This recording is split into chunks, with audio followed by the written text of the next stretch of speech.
What then is demonstrated in the flesh?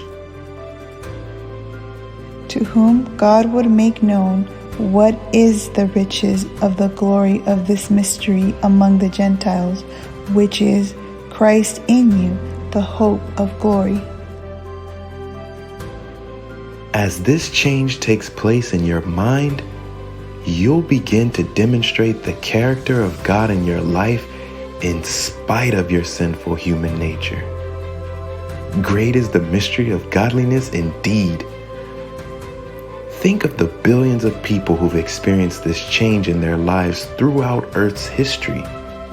In fact, the man who wrote this particular portion of the Bible admitted that he was a person who spoke evil of Jesus and hurt those who did believe in him before he received God's mercy. That mercy is still available today for anyone who asks for it.